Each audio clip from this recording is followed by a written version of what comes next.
So, ito naman sa side. Kanina nasa harapan ko. Ito naman, harapan pa rin naman siya. Kaya lang dito yan sa may parang sa dalawang kwarto namin. Actually, marami akong Christmas lights kaso hindi ko na rin nilagay lahat kasi nakakapagod. At saka, ang Meralco, magkano sisingilin sa amin. So, ayan. Yung sobra, nilagay ko dito sa aking orchids. Tapos sa labas is meron akong mga stars. Binili ko rin yan sa The Peter Arcade.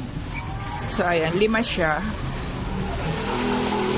Hindi na ako makalabas kasi nga sarado na yung gate. So, ayan. Pero sa labas maganda siya. So, happy